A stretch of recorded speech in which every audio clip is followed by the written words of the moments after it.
नमस्कार। केंद्रीय जल आयोग के दिनांक 22 अगस्त 2025 के दैनिक बाढ़ परिचर्चा में आपका स्वागत है। आज हम देश में हो रही मौजूदा बाढ़ की स्थिति और केंद्रीय जल आयोग द्वारा जारी एडवाइजरीज और फ्लड बुलेटिन्स के बारे में चर्चा करेंगे।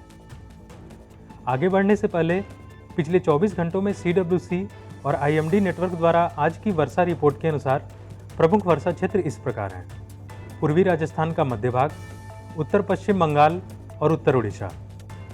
आइए अब केंद्रीय जल आयोग द्वारा जारी आज की फ्लड एडवाइजरीज पर एक नज़र डालते हैं। शुरुआत करते हैं राजस्थान से।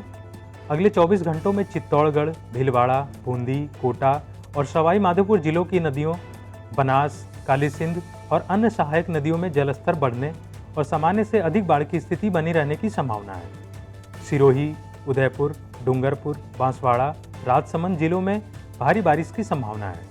इसके कारण ऊपरी माही, साबरमती और बनास नदियों में भी बहाव बढ़ने की संभावना है। काली सिंध, गांधी सागर, राणा प्रताप सागर, जवाहर सागर और माही परियोजनाओं में अधिक जल प्रवाह की संभावना है। गुजरात में अगले 24 घंटों में कडाना, सोमकमला, मधुबन, उकाई, सरदार सरोवर, दंतेवाड़ा और धराई परियोजनाओं में सामान्य से अधिक जल प्रवाह की संभावना है। ओडिशा में बुरहबलांग, सुवर्णरेखा, ब्राह्मणी बैतरणी नदियों में जलस्तर बढ़ने और सामान्य से अधिक बाढ़ की स्थिति बनी रहने की संभावना है, विशेषकर केंदुझर और मयूरभंज जिलों में।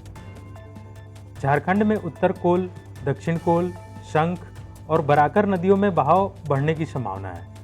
इससे पलामू, लातेहार, लोहरदग्गा, गुमला, पश्चिम सिंहभूम, चतरा, हजारीबाग और रामगढ़ जिलों पर इसका असर पड़ने की संभावना है। पश्चिम बंगाल में कांसाबाती और उसकी सहायक नदियों में पुरुलिया और बांकुड़ा जिलों में जलस्तर बढ़ने और सामान्य से गंभीर बाढ़ की संभावना है। कांसाबाती, मैथन, पंचेत और दुर्गापुर परियोजनाओं में अगले 2 दिनों तक अधिक जल प्रवाह की संभावना है। महाराष्ट्र में पिछले दिनों हुई भारी वर्षा के कारण तापी, दमनगंगा, भीमा, येरला, पंचगंगा और कृष्णा की ऊपरी नदियों में भारी बहाव जारी रहेगा। हालांकि ट्रेंड स्थिर या गिरावट की ओर रहेगा। उज्जैनी और हथनूर परियोजनाओं में अगले 24 घंटों तक अधिक जल प्रवाह रहेगा।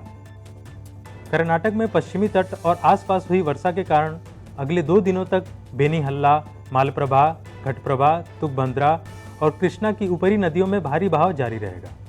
हिडकल, मालप्रभा, हिपरग्गी, अलमटी, नारायणपुर, भद्रा, अपर तुंगा और तुंगभद्रा परियोजनाओं में अगले 2 दिनों तक अधिक जल प्रवाह बनी रहने की संभावना है।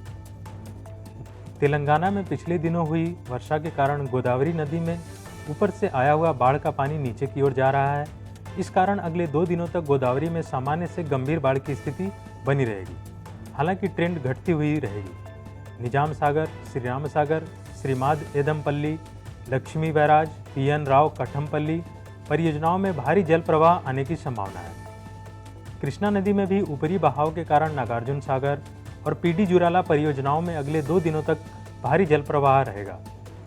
आंध्र प्रदेश में निचली गोदावरी और कृष्णा नदियों में एलूरी, कोनसीमा, कृष्णा और गुंटूर जिलों में अगले 2 दिनों तक सामान्य से गंभीर बाढ़ की संभावना है। पोलावरम, सुंकुनसला, श्रीशैलम, डॉक्टर KLRS, पुलिचिंतला और प्रकाशम बैराज परियोजनाओं में अगले 2 दिनों तक अधिक जल प्रवाह जारी रहेगा। जलस्तर और बाढ़ की पूर्वानुमान संबंधी नवीनतम जानकारी के लिए कृपया CWC की वेबसाइट पर जाएं। हम आपको अगले बुलेटिन में मिलते हैं। तब तक के लिए धन्यवाद।